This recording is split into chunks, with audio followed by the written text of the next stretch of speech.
Good morning, good evening, good afternoon, or good day wherever you are in the world, and welcome to the next episode of No Dice, No Glory. Sponsored by our jobs that actually pay us money, we're coming to you not at all live from an abandoned arms factory deep under a mountain in West Virginia. We are proud to proffer to you the finest in wargaming coverage. Without any further ado, let's get this show on the road.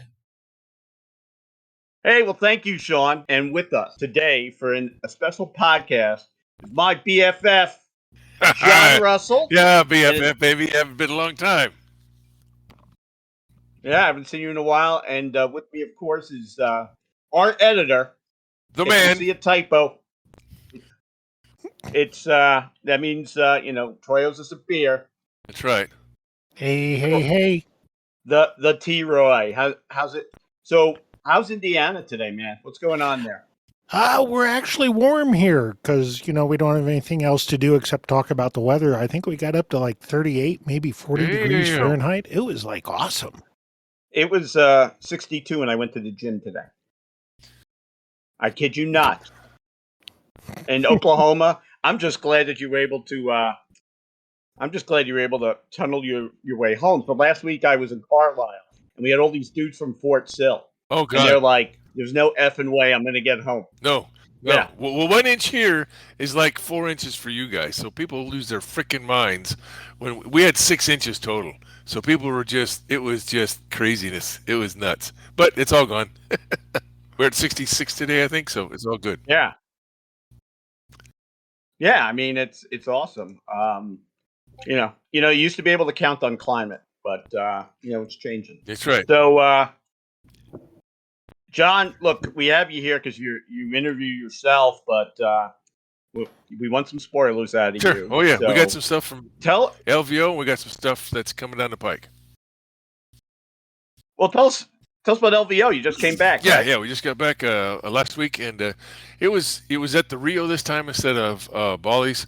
The venue was nice. The rooms were nice. There was a weird window in the shower, though, and I can't figure that one out yet. But anyway, it's for sniping. Yeah, exactly. For sniping. I guess you could stand in the shower. Soon, I know. Well, you could stand in the shower and watch the TV. So maybe that was what it was for. I don't know, but I have a TV in my shower. Yeah, it was a nice walk from our hotel rooms to the venue. Kicker and his crew at Frontline Gaming did a great job. Big shout out to Ray from the War Room, provided all the terrain for the bolt action, and he had an icebreaker the night before. Had a hot dog truck in the back of his store, backed up. The back door was pulled up like a garage, and had beers and hot dogs and bratwurst. It was just a great time just to ice break and have a good night. And then we rolled into LVO, and we were teamed up with Griffin's Lair out of Pennsylvania. They drove down, and they were the sponsor. The guys from Erie, right? Yeah. They were our sponsor store. I like those guys. Great guys. Steve and Martin were a good crew. Yep. I had Brian Swanson, one of my Raiders, with me, and then Paul Walker and Craig Brown came over from the UK, Raiders from over there, and then we had 2 Raiders on deck just in case. We had Sean Bagley came in from Utah, who was a player for the bolt action, but he also helped us out in the booth, and then Jacob Schrober out of California was there to play and to help us in the booth. So had all hands on deck for about 6 of us. It was a good show. How many people? I think about 3,000 was the total when they got, which is down from last year. The last time they ran it over at the Bali, and they had 4, and that's why they moved to the Rio, because it was so damn full that they needed more room, and they filled up a lot of those rooms there in Rio. The food was good, the service was good. It's not on the strip, so if you wanted to go places to get some food, which we ended up Saturday night, we ended up going to a Brazilian steakhouse, which for 7 or 8 of us, the bill wasn't bad at all. If you've ever been to a Brazilian steak place, and had drinks. I have. What was the bill? $500 with drinks. That's exactly, with drinks and Vegas. Yeah, Vegas.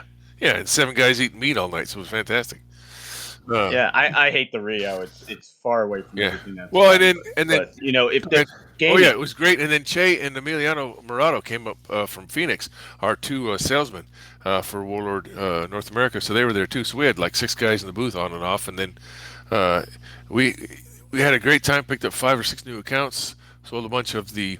It was the first place that I know of that had the Waterloo Epic Waterloo sets. We had all that there, so people were looking at that. And we had one opened up for people to look at, and people were looking at the Blood Red Skies, the new Midway box, and we were selling, still selling ACW. That ACW stuff is going big.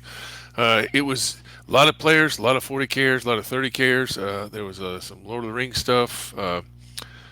Was there any bolt action? Were there any tournaments for Warlords? Yeah. We did a bolt action tournament on Saturday. Paul Walker and Craig Brown ran that. And we started out with 26 signed up, but then I think 23 showed because of COVID or traveling or life happens stuff. And then one guy dropped, so I think it ended up being 22. 4 guys came down from Montana, which is we started talking, and now we might try to get an event in Missoula sometime later this year or next year. So. Aren't you from Yeah, there? that's my hometown. So I mean, I'm originally from. I was born in Glasgow, raised in Havre. So I'd like to get up there, and especially today's my eldest daughter who lives in Great Falls. It's her birthday today. She's 32, which is just like mind-numbing to me. But I'd like to get up there and see her again, and Missoula would be a great place to do it. She's in Great Falls, so hop skip. So yeah, I've been to Great Falls. Maelstrom, Malfunction Junction, baby. So Malfunction Junction. Yep. So.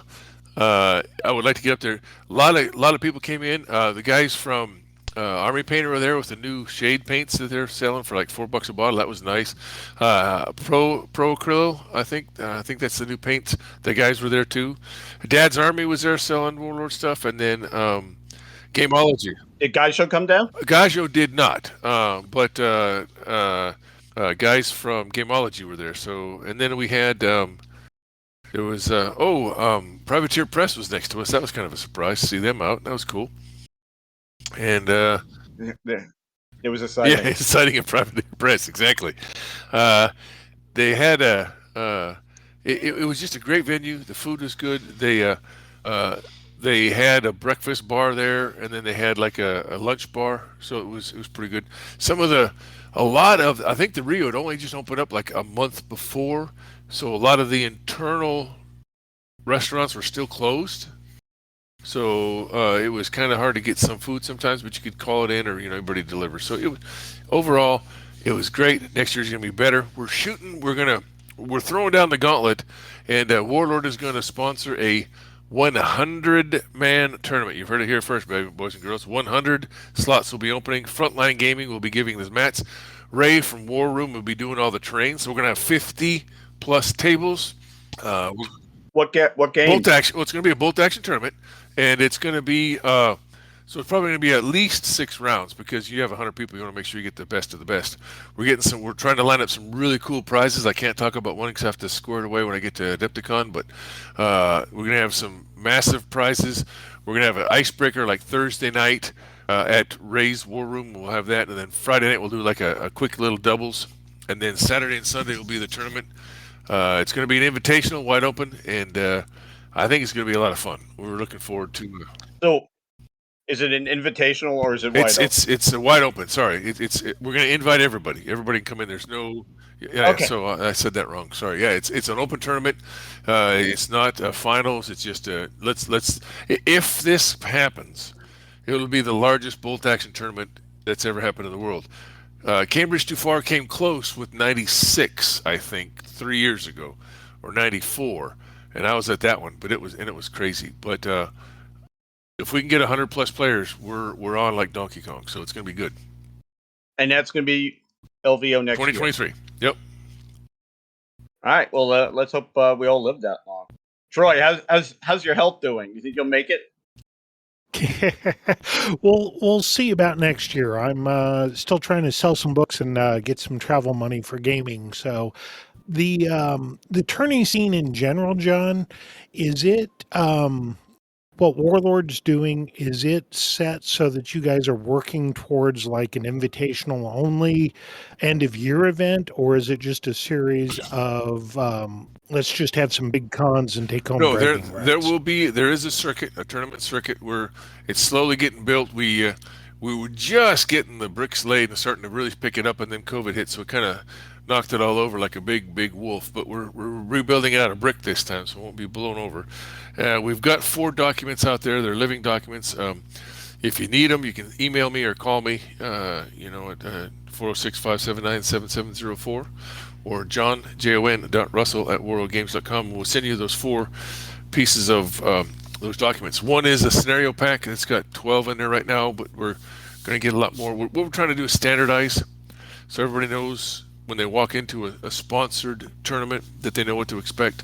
Then there's the tournament document that tells you there's 3 different things you'll find out when you read these documents or when you go into a tournament. It's either going to be a bronze, silver, or gold. It's either going to be beginners, intermediate, or advanced, or it's going to be competitive or narrative. Now, bronze is 10 people, silver is 10 to 24, and gold is 24 plus.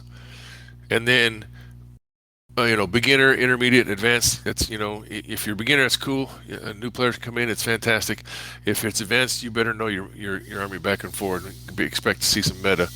And then, of course, the narrative or competitive. So if a sponsored Warlord Games bolt action tournament says silver, narrative, intermediate, you know that there's going to be 10 to 24 players. It's going to be intermediate level. There'll be some new players and some seasoned players, and it's going to be a narrative. If you see gold, competitive, advanced, you better bring the best that you have. It's going to be a knuckle dragger, and it's going to be a punch down. It's going to be on. So what we've done is we divided North America into 10 sectors or zones, and each zone has different pieces built into it. So United States has got 8, and then Canada's got 2. And what we're working towards is going to have the nationals probably towards the end of the year. Started off, maybe LVO will be the kicker next year, 2023. That'll be the first of the season. And then in December or November somewhere, we'll have the top 10 rated players at each of those zones invited to come to the finals. And that'll be, the King of the Hill. Oh, yeah. Nothing says great competition like a Masters, but we'll talk about that offline. Because the problems Flames have.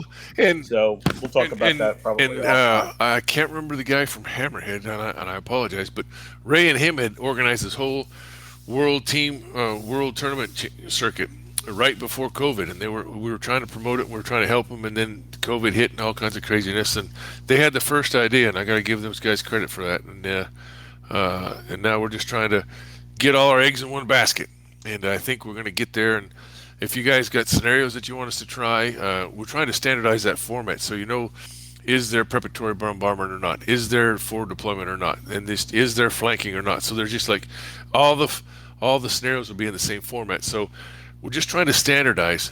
And if you want to have a tournament, have a tournament. You don't have to. Warlord will never tell you how to play our games. In fact, the first or second paragraph in all the games we sell says, "Hey, thanks for buying the rules. It's your game. Do what you want." But if you want to be sponsored and get some prize support, we can definitely take care of that. You can contact me or send an email to tournaments@warlordgames.com. That's tournaments@warlordgames.com, and me and Paul Walker, my compatriot over in the UK, who's running the UK Raiders over there, we'll look at it and take care of it and get you on the list. And now that we have control of the events page, if you have an event you want to put up there and be in the newsletter and on our page, you just send me the information, all the W's, what, when, where, why, how, what is the cost to get in, what's the rates, and what is the tournament and stuff like that. And we can get your convention or your tournament on the events page. Wow. So another question for you. With the local scene they've got going on here, we tend to go for narrative events. So if I'm running a narrative event, say this June, like I am, the conflagration event where we're trying to do a little Soviet and allies and the Germans and their Right. allies against each other in a team Sure. style event. Are those is that going to count towards somebody's competitive points if they want to, try for that competitive I think invite? we'll have a system that'll get you points for that. We're still trying to. We thought we had something in place, but now we're starting to figure out if it's still there. And how that'll transfer over. Because is it a single or is it a team? Because when you have a team, everybody's gonna get certain points, but then who that team goes, and what about WTC World Team Championships that are going on now, and that's going to happen in April over in Ireland. Should that count? Because there's 2 American teams this year going over, 2 4-man teams. I think there are 5. I think. Okay, because I know we've got a lot of guys in. I'm in Northeast Indiana, so go ahead. Sorry, Troy. No, just trying Yeah, to transition us. But Go, Troy. Well, this is some podcasting magic. Nobody wants to say anything. Sorry about that. I totally lost my. Mics that are running the historicals. Oh yeah, do is they've got another space, and the good split. All the vendors will be in the same place, but they've kind of split it from fantasy to historical, and the historical guys have a whole building to themselves now, so we can expand to every inch and corner and crack of that building. We're going to have so many historical things going on in there. It's just going to be fantastic. Yeah, I'm excited for it. Look, like everybody else, I'm excited for cons to come back, and I know I'm going to a ton, hopefully in 2022. So I'm excited. And, in store events, we just had, I forgot his name, but he did a ton of tournaments here in Virginia. And, just trying to keep folks interested. Matt Doyle? Everybody except for me painted Matt a lot Doyle of is running stuff. around there. Yeah, I think they're finding Canuckians down in there. Yeah, I think that was him. Well, and just yeah. go ahead. Like I said, go ahead. There's just one thing I want to tell all the listeners and stuff that, okay, listen, we're in 2022. We're trying to get in the conventions. We're trying to go to tournaments. We're trying to go to stores. I understand that some of these COVID policies suck, or some of these COVID policies are right, and some of these COVID, we all have our opinions on what the COVID policy should be. But please, please, please don't be yelling at the tournament organizer or the convention organizer because you think it's great or it sucks, because they have to follow what the city, what the state, what the county is, and they have to go with what that is just to get the convention. These guys are putting out their blood, sweat, and tears and their own hard-earned money to set up a convention so you can come attend. And they have to follow certain regulations to make this blessed event happen. And some people are shouting and yelling about Adepticon having to do some things. Well, that's Cook County. Cook County said you got to do this. Well, if you want to go to a convention, you got to do what they say. LVO had the same thing. They had guys walking around making sure that everybody was following the protocols, whatever they were at that time. And, let's all cross our fingers and hope that by March 20th, things are gone. But please don't be yelling at somebody who spent hours and hours and hours of their time setting these things up for us, and you don't like the policy. I mean, please, people, let's be nice. Yeah. I mean, you need shit. I mean, most people drive to events. Right. You need a driver's license. It's not government overreach. It's ridiculous. Go play your games. It's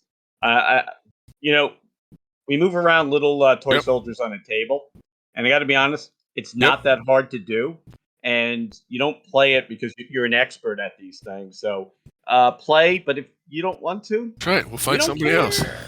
So anyway, find something else. There's a lot of great hobbies out there. So, spoiler. Well, look, the question I did want to ask is, I still haven't painted any of my Civil War stuff, and I went big into it. So if anybody out there wants to paint my stuff, I'll pay you. And we're not done. Now we're not done with ACW. I don't know if you heard, John. If you heard, okay, good. Oh, we're gonna get to that. Well, we're gonna get to that. I love my spoilers. So How did it do? I know we're never going to ask you numbers. Oh, how did it do? How did ACW and going do? to social media? How did it do? Was it a big seller in November? We had manufactured 13.5 million figures for that game, which is more than participated. But 2,500. My box has 1,000 figures. But yeah, we had manufactured 13.5 million figures in November. It set the groundwork for us to do other epic projects. Other epic projects. I won't emphasize that, but I'll just say it one more time. Other epic projects. So we've got. Dude, I know. I'm asking okay, you. so very we've got Epic Napoleonic coming out right now. It's hitting your stores. We started with ACW because the combatants both had pretty much the same gear, and we could cut our teeth on that, and we did a pretty good bridge work. And now that you could paint them blue or gray, and you were good. Now we've gone from 1, maybe 2 plastic sprues for ACW to 6 or more plastic sprues for Napoleonics.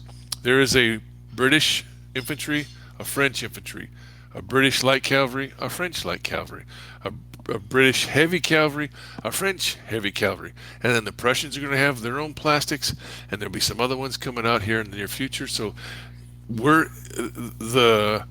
and because we went through all the hard work of getting those 2 ACW sprues right, we've learned some lessons. So if you look at the ACW sprue, they look good, but now you look at the Napoleonic sprues, the detail on there is so incredible. And I just caught this like 2 weeks ago. Each of those sprues have 2 bugles on them. So if you want to put a bugle on the guy's back or in the unit, you can cut that off the sprue and glue it on their back. And we're talking about blow your own horn. We're talking about when the Highlanders come out and the middle guard and the late guard for the French come out, they're swappable heads for some of those sprues. So nice. Oh, that's going to be a pain in my ass. Oh, we're going down rabbit holes like nobody's business on this in Napoleonic, but it's going to be. And now I've seen people talk about, a brigade or a regiment. Okay, a regiment is 5 stands. Well, some people are saying, well, I wonder if I could do 3 stands for a regiment. One guy says, why don't we do battalions by 1 stand? Oh my God, you're gonna have these boards with massive amounts of figures, and you can crack them right out of the box. One's red and one's blue. So you got the French. Oh, let me offer my take on that. I know we spoke about it before. So ACW, I'm running regiments with 3 stands because with 5 stands, I'm not saving that much space. But I noticed with the 3 stands, I can run a core plus exactly, and the core, biggest, which is. It's got to be the sweet spot for that game now. Beautiful, Mitch and Troy. When you see I had the opportunity to go to MillenniumCon last November down there in Round Rock, Texas. Charlie Turok and the Lone Star Historical Gaming Society ran it, and 2 crazy guys, William and Scott, decided we're going to do a big game. Well, it ended up being they took I think it was Shiloh ROEs, the Shiloh army list, but then they put it on Luchin or Ludich, so they took a Civil War battlefield, but they put an ACW army list on it. So people are like, oh, I know this, and then they revealed the map, and people were like, wait a minute, this isn't Shiloh.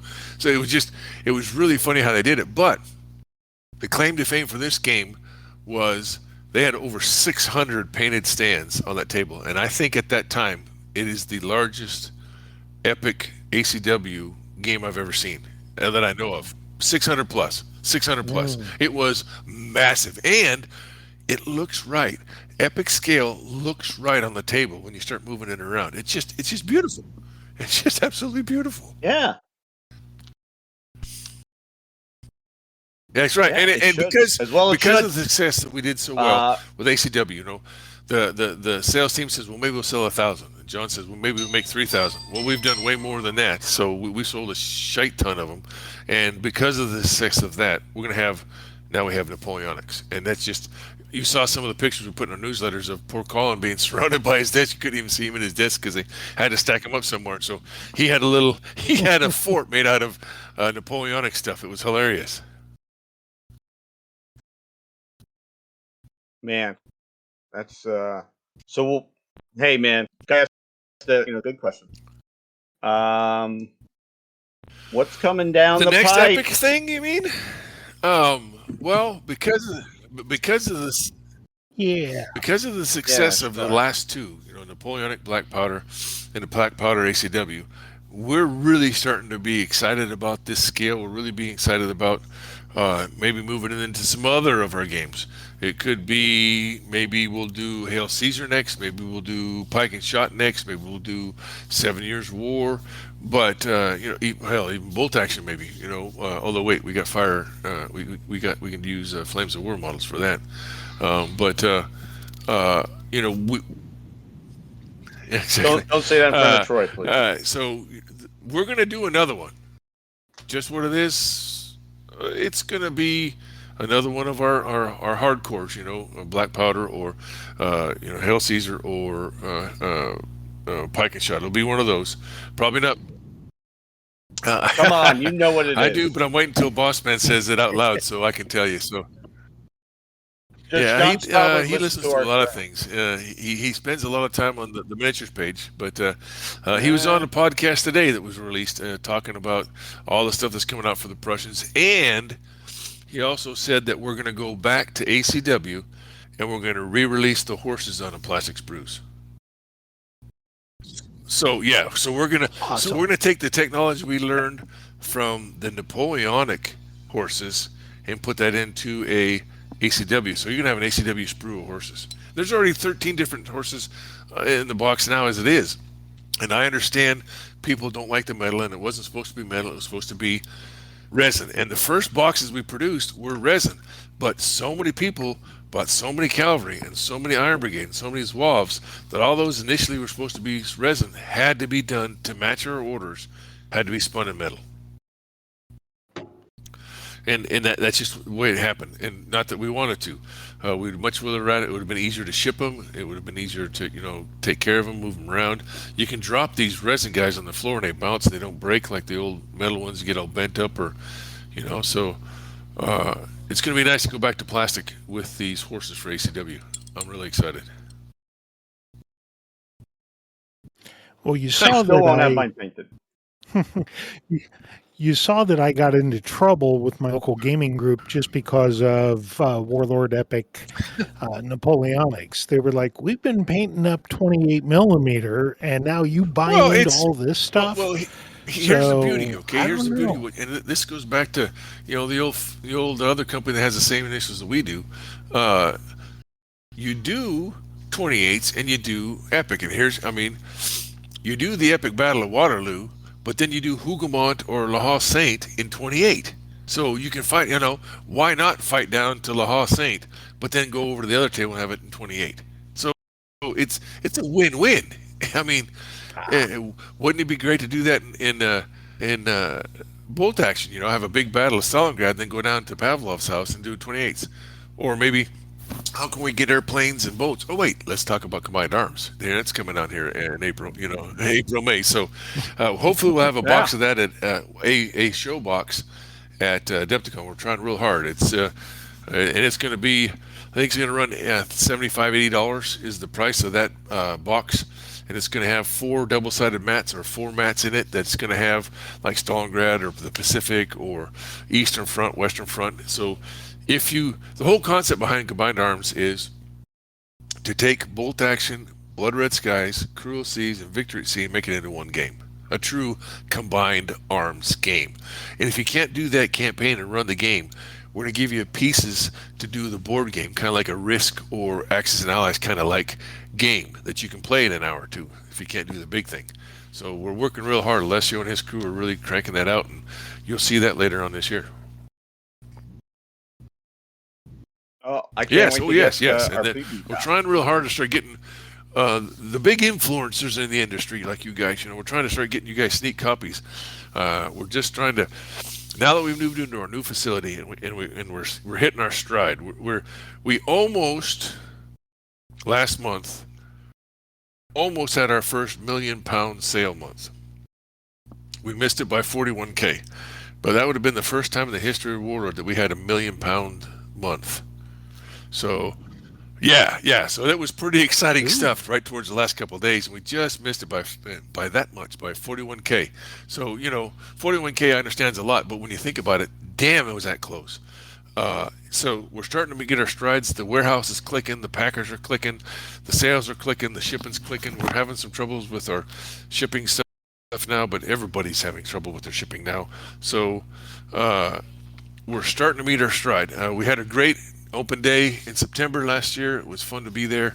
Even my dad came with me. He was there for a little bit, and everybody got a chance to see the new facility, the new manufacturers, see our three resin spin machines we have to do our Warlord resin.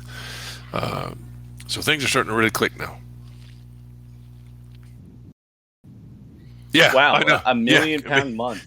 So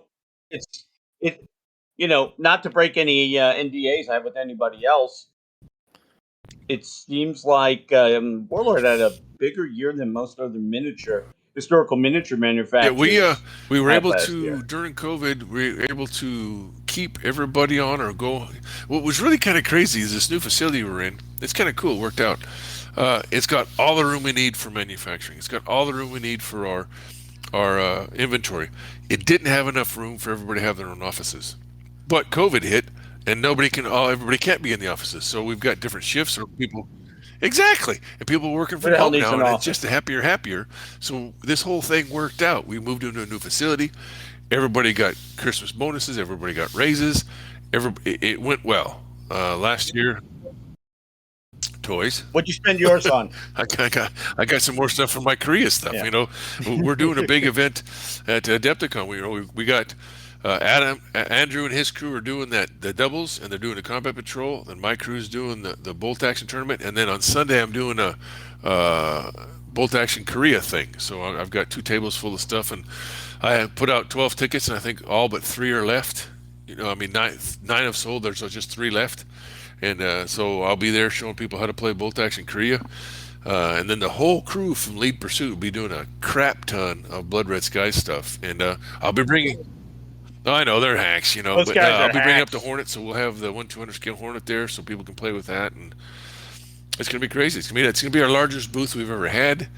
We're shipping a ton of stuff in there. We're picking up where we left off before the lights went out in the big room. Yeah, it's so good to see.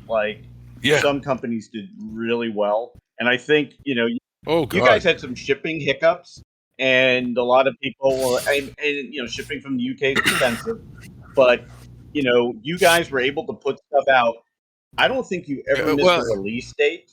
Well, and that is effing unheard of. What was really prideful from John Stoller on down to Keith, the guy who's running the Keith and Bernard and all the guys that are running the warehouse. This year, unlike last year when we had the bad Santa and the 12 days of Christmas and everything, we had so many orders and so much stuff and trying to do transitions, we had to actually cancel some of our orders, and we were very, very sad, and that was shameful. This year, all the stuff shipped, everything went out when it was supposed to. We didn't have to cancel a single order. We had like 800 or 900 stuff going out every day. It was just nuts, but we didn't have to cancel a single thing. All the bad Santa orders went out. All the regular orders went out. All the Christmas specials went out. Everything went perfectly. Yeah, because look, I do a lot of gaming, but even like in board games, stuff's linked, and everybody's having supply chain issues. But I check to see when with you guys whether or not it comes out on time when you say it does, and you guys seem to have that licked. So I got to be honest. Kudos on you. Now, I'll tell you what I saw that was interesting. Oh, yeah. With the Waterloo model was that I play a game called Command and Colors Napoleonic, and it uses blocks, and guys have been buying it, not painting the models because you don't need to. They're red and blue, and they've been using that. They've been using that for Command and Colors. And I got to tell you, Yeah. I was this close to ordering. Well, way back in the day, But I there was that stopped System myself. 7. Remember, it had all the I cardboard stopped cutouts. myself. So you'd play Napoleonic System 7, and you bust them up. Well, here you go. Yeah. Oh, yeah, I know. It's just fantastic. Well, those are back. Yeah. That stuff's back. And then some does it with like little plastic, and I'm like, no, because I'm gonna have to talk to you when I see you next month, and you're gonna have to motivate me to start painting again. Well, there's some tricks you can do. I haven't painted, but I didn't think about what I was painting when I first did my demo kits for my ACW stuff, and I painted everything. And then you stick them on the stands, and you can't see the back of the front and the front of the back. So you're like, don't paint the middle. Just paint the front, and the back, and kind of. You don't need to put a beard on the second-ranked dude because nobody's going to see him. You know he's there, but he's not there. Yeah, so. I know. I'll tell you what, that motivated me a little bit, is to go minimalist with it. And I was thinking about just painting them, washing them, You'd be dry surprised how brushing easy and fast that does. Yep, that's exactly what you should do. Yeah. So, yeah. So, Epic. Well, so give me another month on and Epic. maybe I can. All right. All right, because I'm going to I'll be cryptic. I'll be cryptic this way. It's going to follow in line. Around. So we'll say that. The next release will be following in line. Okay. All right. So, Romans, countrymen, lend me your ears. So, well, what came after Waterloo? I can't confirm it or not. Go the other way in line.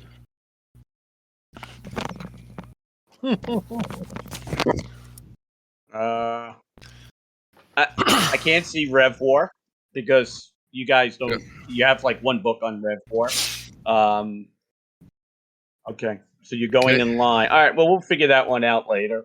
That's right. Or we're just gonna, I'll see you next month. With alcohol. So that always works. I'll mug you and find out. Troy, we'll call you once we find out. Yeah.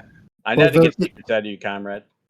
The next question for spoilers would be what's coming for bolt action in Italians. Well, Combined Arms, and then we've got a new starter set is going to come out this summer.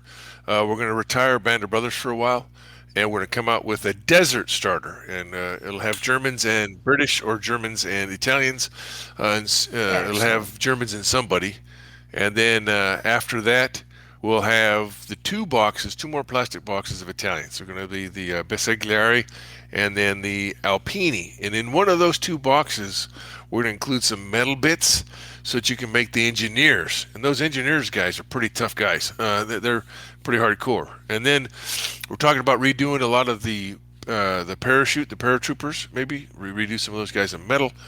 And then, of course, the San Marco Marines. The Italian, the Italian we'll be doing some of the Tudischi.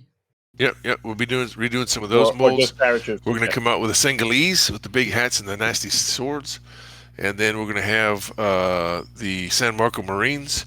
We've just started releasing some of the new vehicles, the plastic vehicles, the Auto Belinda, and the armored cores, armored trucks, and the normal trucks, and flamethrower tanks. All those coming out, and then.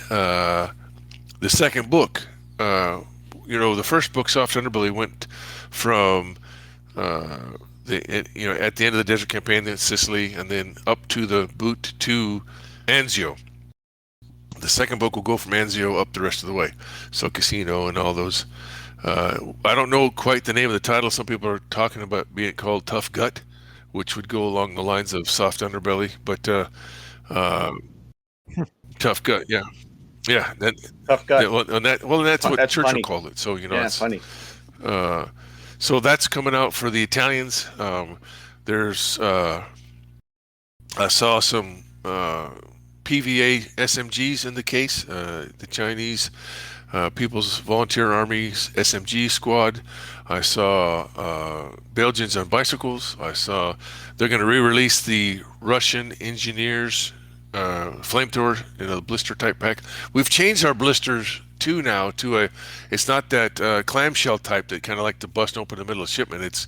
It's a newer, more compact box type that's really nice and really tight, and I haven't yet to see them pop open. So that's That's nice. I've also yes, that's Like pretty. the old, That's pretty the old close to something like Matchbox that. Yep, cars. it's kind of close to that. Remember? Remember We've those? also got Yeah.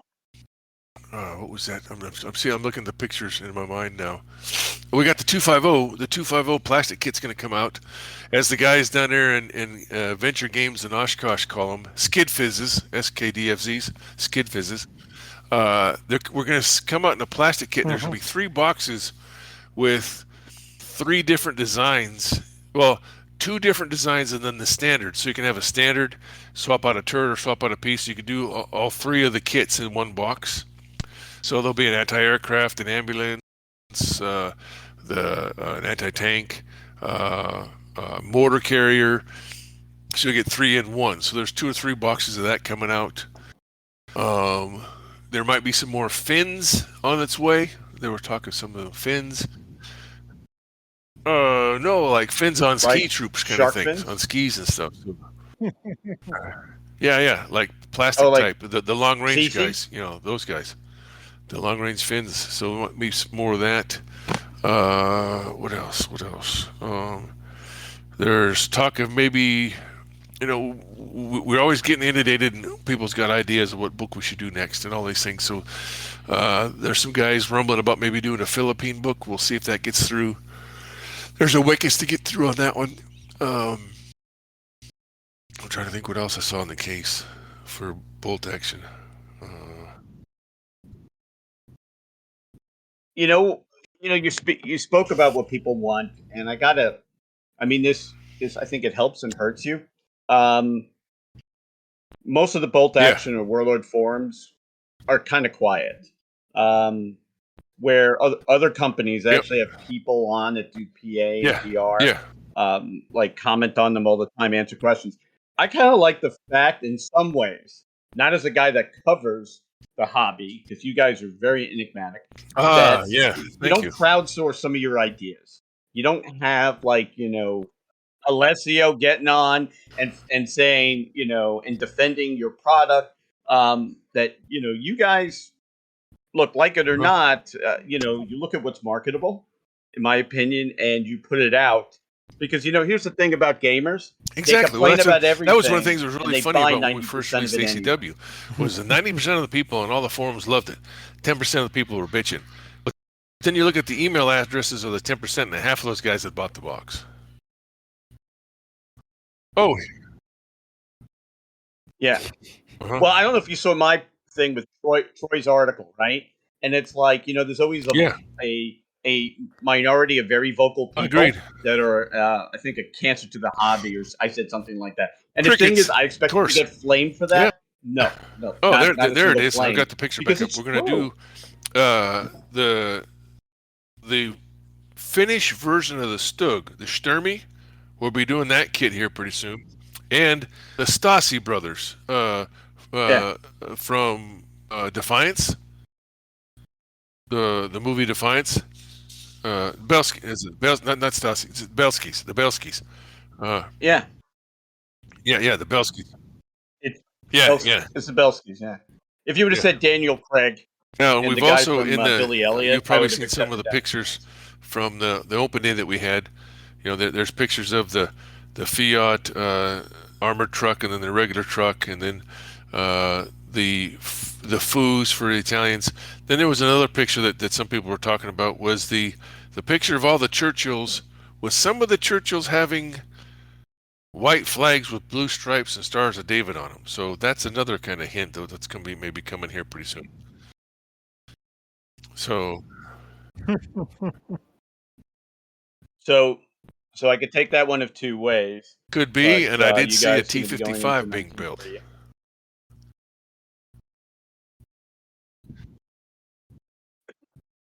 Yeah.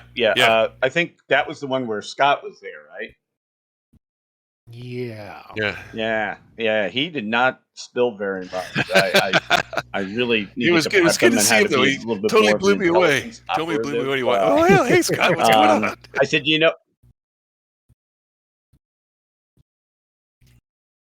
Yeah.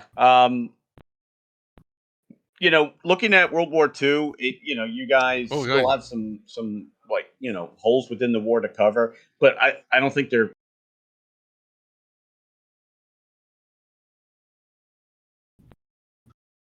I said, but there is a growing.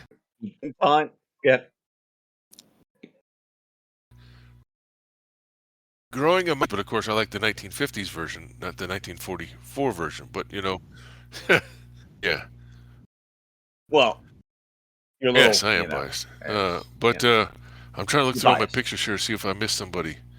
There's the Belskis, and there's the Soviet. Okay, that's the plastic. And of course, what's really kind of cool, I don't know if people saw it, on the Italian sprue that we released, number 17 on the sprue. If you read the back or you read the description and you look at it, number 17 is left hand giving the Italian gesture. And that's the way it's written up. That's the way it's written up. And there's a left hand on the sprue, number 17, of him giving you the, chamai. He's in there. Yeah. You know where I saw that a lot? When I was driving on the Autostrada? Yeah. Oh. From my 2 times living in Italy. Yeah. Now let me correct something. I said Singhalese. I was wrong. We've already got the Singhalese out. Yeah. That's the French. The Italians have got the Eritreans. The Eritreans have got the big hats and the swords. That's who the Italian colonial squad will be, is the Eritreans. Yeah. I'm looking at them now. They're just, it's Eritreans. I was going to ask you when we got off. And there's the engineers. Exactly. Hey, it's so we got that. Of course, and then the big news today was we've released the first couple pictures and stuff of Slain. That's our next Rebellion 2000 AD comic book / graphic novel box set of stuff. We did Judge Dredd, and we've done Strontium Dog. Now we're going to do Slain. And Slain is a fantasy kind of thing. Same kind of engine that the other two have, Judge Dredd and Strontium Dog.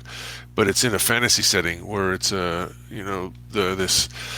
a warrior called Slain. It's called Kiss My Axe is the box set. And he goes around thumping on druids and undead kind of things, and he has a normal form and a berserker form, and that's our next entry into the Rebellion 2000 AD comics.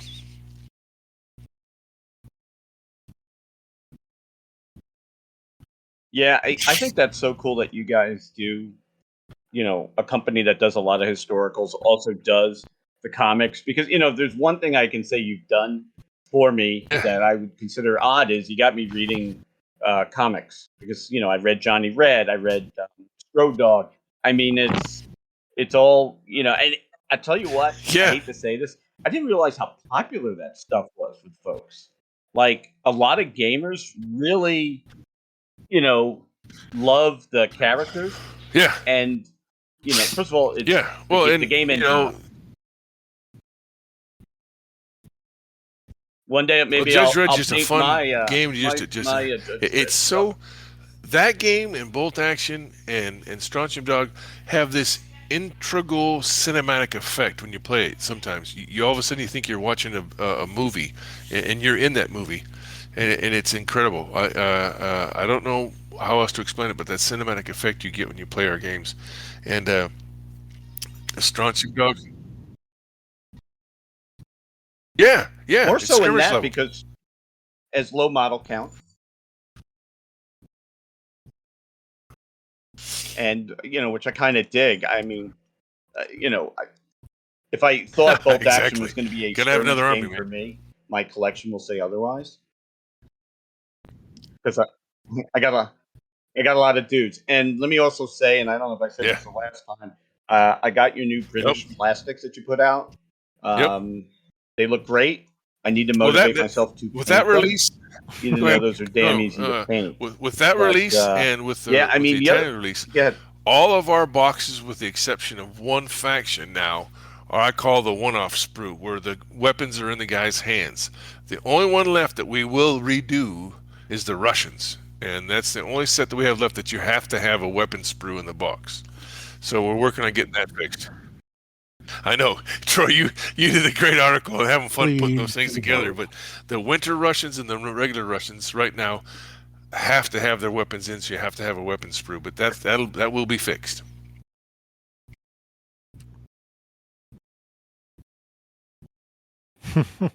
Another thing to bring up. Oh, it's good, Troy. On the Italians that you guys have put out, I haven't started yet. They're my next army I want to build. Do you have plastic sprues for the desert Italians? I think they're all or are the they all Italian. You can do the Italy black shirts, or you Italians? can do the army.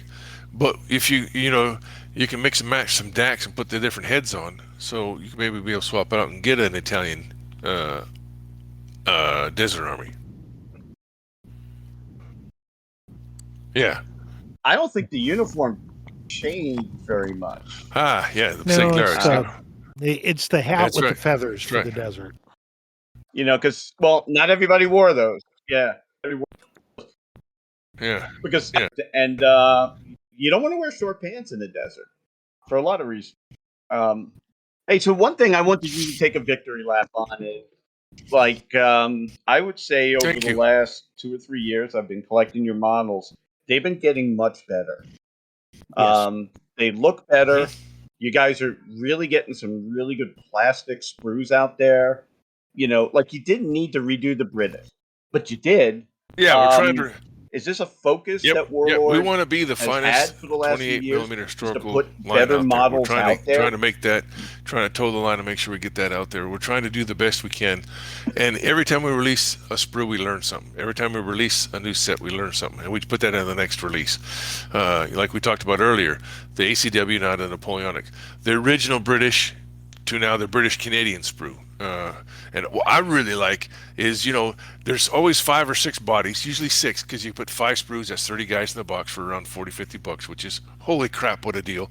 And you get 20 heads. There's always like 20 heads in there, or 15 heads in there, which in all different poses and different helmets, and the Mark IV, the Mark III, the Mark IV with netting, the Mark IV with camo in the British Canadian set. And I'm like, geez, oh Pete, I didn't know there's different Mark IV helmets, And same thing goes with the Italians. You got the pith helmet, you got the normal helmet, you got the fez for the black shirts, and it's just, or no hat, So it's really cool that we can put that many different heads on those sprues. We try to pack our sprues with as much material as we can to help you guys out. No, I do not, but I hear they're pretty cool. Yep. Do you own a fez?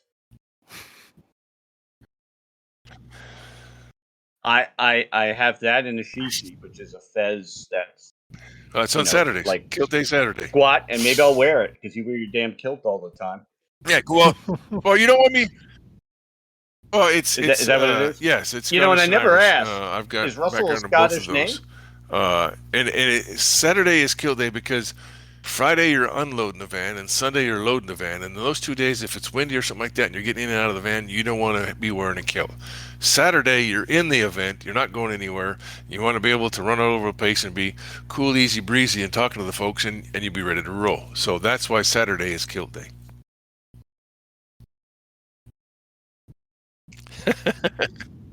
That's right. All right. Kilt Day so Saturday. You hear all that? It's Kilt Day, guys, on That's Saturday. Right. There's nothing wrong Paul with wore a brand new. Skirt it out, boys. Yeah, Skirt Paul it wore out. a brand new one from over in UK. LVO on Saturday. I gotta Him find and Craig mine. are both in their kilts along with myself, so it was a nice day.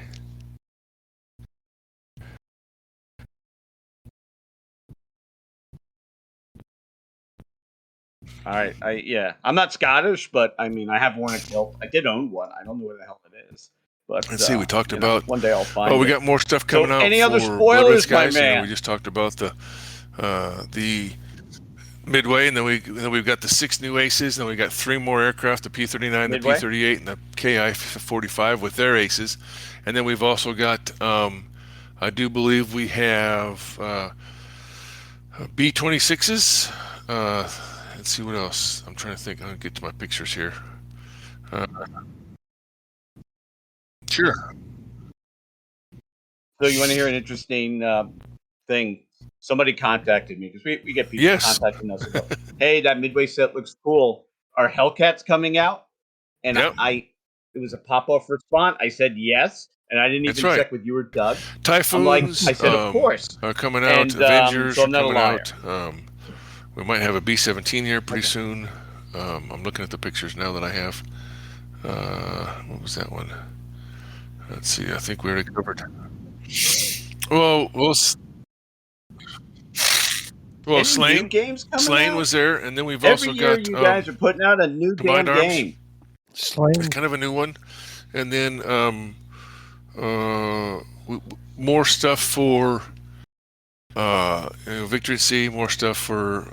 Oh, we might have some Italian airplanes for Blood Red Skies here pretty soon. Let's see, what else do we have?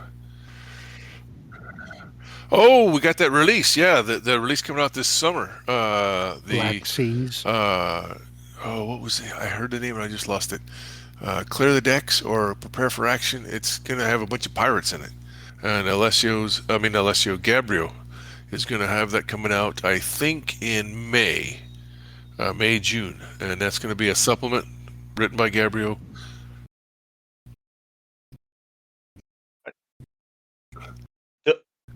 Don't make the guys on our staff fight it out. Well, you can combine them, right? Black Iron. Please don't do that. Oak Seas. Black Iron. Yeah. Yep. Black Seas. Black Iron. But their see what else? ships are bigger. See, that's Black Seas. Yeah. Because you guys are putting out new games all the damn time. I mean, and I'm like totally new. Yeah. Yeah. Well, and John's things, but a lot of them have been, in the comic book realm. Go ahead. You met some guy. I met some guy. Not yet. Yeah, and there's Plastic Historians coming out. He's like a dedicated diehard Gates of There's Plastic Historians coming out. Hopefully by the end of the year, our second version will be out with that. Tim Bancroft is back off of COVID, so he's been able to start cranking stuff. But every other week we have an article in our newsletter about the Seventh Age and another thing, how to play, and that's getting closer and closer to release. So we're excited about that. What else? I had something, I forgot it. Oh well, I'll come back for the next time we talk. Adepticon next month. Which will be, Flop Space. Adepticon. I'm trying to get Troy to get a bus ticket to come on out. Come on out. Adepticon's probably a little too early for me. I'm working on Historicon, Twisted Lords, which is the same weekend as John's turning out, and so. But that's also my the weekend after my anniversary, so you know who I have to ask to get time off. Right. How long you been married? This will be 35 years, so I got to treat her nice this year. Dude, she's not getting rid of you after 35 years. Your muscle memory. She'll forgive you. She'll forgive you. Yeah, right. Hey, that brings up something else. Another question for John. This particular little corner of the world, we get a lot of little stuff. Mini conventions, HMGS game days or game weekends. Sure. Kind of do a little reach out to those guys here on the just podcast. Let me know what your event is, when it is. Send me a PDF the Raiders can do a PowerPoint slide, or call me and see if we can't get you some of our raiders that are around the United States and get out there to help you put it on, or to put a booth on, or put some demos out there. We would love to help make your con successful with whatever we can do. We can advertise it for you, give you some flyers. The industry of Warlord is behind you, trying to get your guys off the ground, because the more people play, the more players we have to play with. So, I mean, sure. And then, just let me know what it is and when it is, and we'll see if we can't get somebody out there for you. They're coming up all over like dandelions now. They're just starting to pop up. The sun's coming out. The water's drying off. People are coming out of their houses. It's a good time.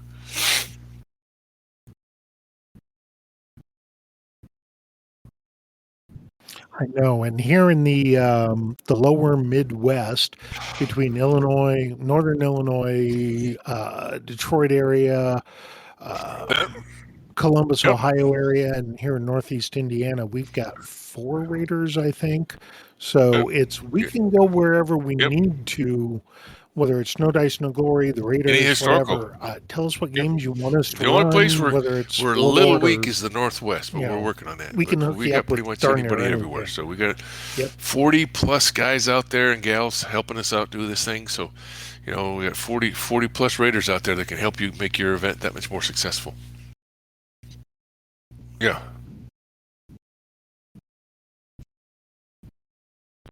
Excellent. Yeah, and I'll tell you what, man, that is okay. I'm not going to say the Raiders are great because I am one, but you do more community outreach than most other game companies, and I think that is a reason why you almost made £1 million. It's kind of heavy in 1 month, and I think that's really what it is. I mean, you guys keep the excitement going. You also keep the community guessing because even though you do spill, you don't spill as much as you used to. Like a lot of game companies, let me sit down and tell you our 2-year plan. Yeah, those are real hard to maintain, and not just in miniatures and board games too.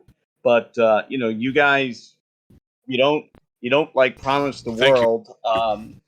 Thank you very much. I'm so happy that you guys did as well as you did, especially during COVID. Oh, thank you. Because I saw so many people buying it. Yeah, I mean, you had a lot to do with it. I know you should take a victory lap because you do keep the excitement in the game. We'd love to have you out in Vegas. LVO, baby. I would just love to see that on the first tournament. I may have to come out for that one. In Vegas? Yeah. There was a funny thing that happened. I used to live there, and let me tell you. Yeah, of course we do. They don't want me back. There was something that during COVID, John sat but we down. Have to go to the heart attack grill. Indian and Pakistani war that's about ready to come out. He started working on a supplement for black powder for the Boer Wars. And he had it almost finished, then he put down the folder somewhere, and he's lost it, right? So he's trying to figure out where he did all that work and stuff, and they found it at the office. So look for maybe a Boer War supplement for black powder here pretty soon.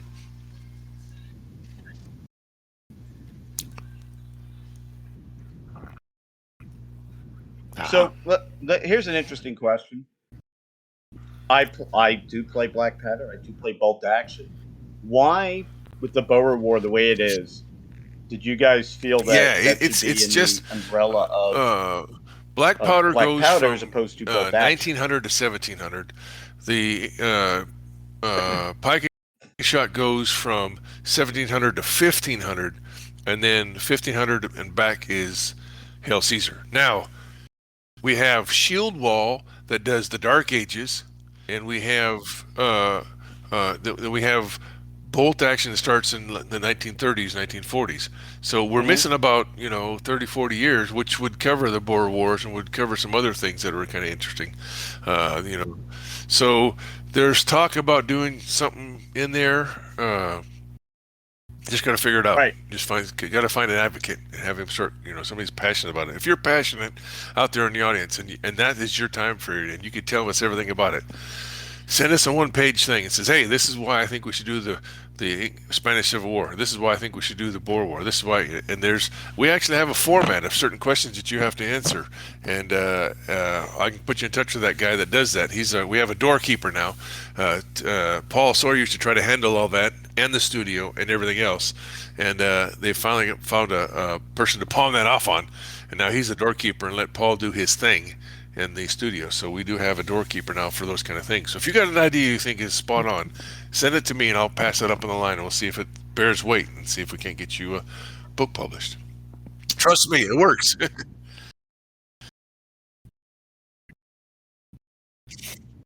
Yeah, well, also too, also here's the thing. So let's give some backstory to the story you just told. You were passionate about Korean War. You actually sat down with Steve Smith and wrote it. Yep.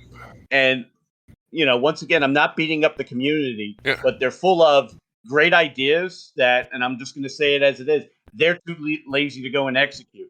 If you really want to see something, look, it's not hard to find a copy of Bolt Action, Black Powder. Start writing and submit it to these game companies. It took me and Steve about 3 years to get it where it was, but we got it. It just, will be received if you're passionate about it, put the time maybe in, not. And you'll be surprised.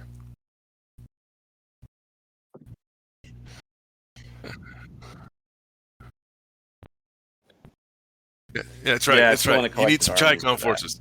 That requires painting, and Roger, Roger. Same old story, brother. Same old story. Ah, yes. Well, I told you I was going to do the. Well, here's what's crazy. There's a guy like me, Nick Parsons, But, over in England. I got a chance to talk to him in September, an open day, and he does a Bolt Action Korea Facebook page, and I do a Bolt Action Korea Facebook page. His is, and he's an English guy, and he has a lot of English stuff in there. And he came up with the idea, and we pushed it forward, and it worked. A bunch of us piled in on it.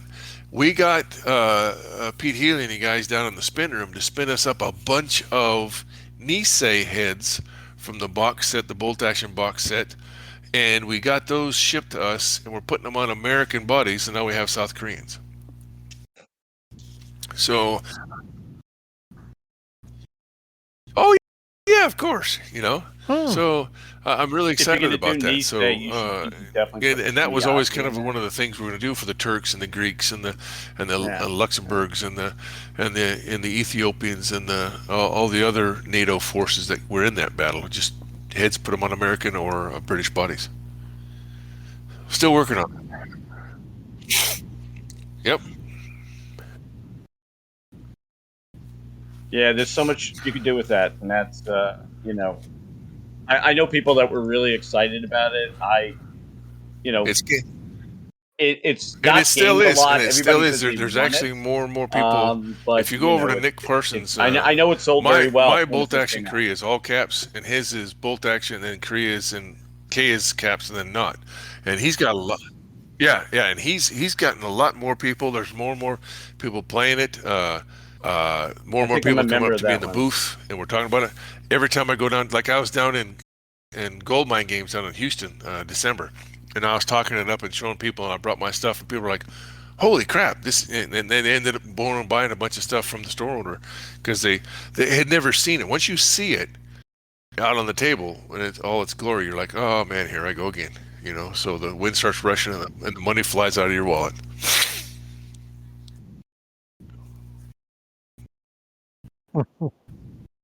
Okay.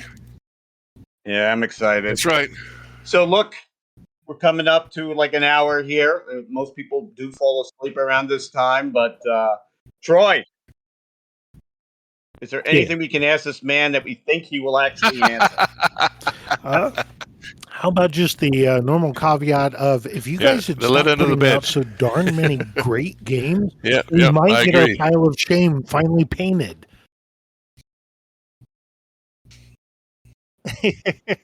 I'm sitting here looking. I'm looking at 3 different Epic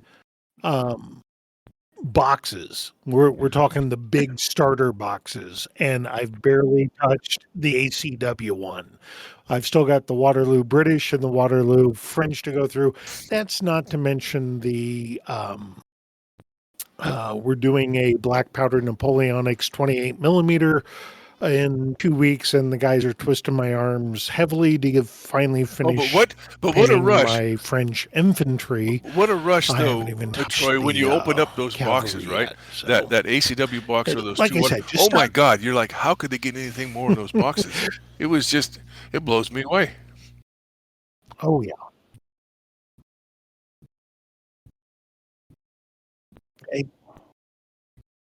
Exactly. And I love the way that Warlord is building on, okay, here's our lessons learned. We're going to go forward and make the next version better.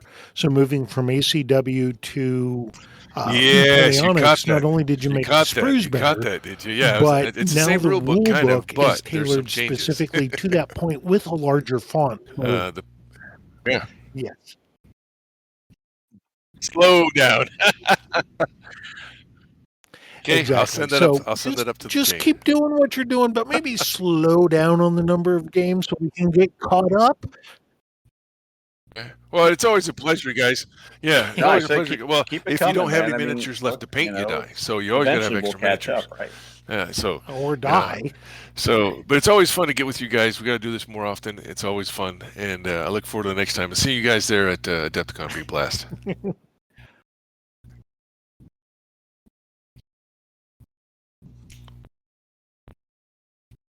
You're welcome. Yep. And Troy, turn it back to Sean. Well, thanks, John Russell, for joining us, and we'll send it back to Sean. Thanks so much for joining the show tonight. Remember to follow us on Twitter at No Dice, No Glory, and keep the conversation going on NoDiceNoGlory.com, now featuring our own message boards. Have a great night, everybody.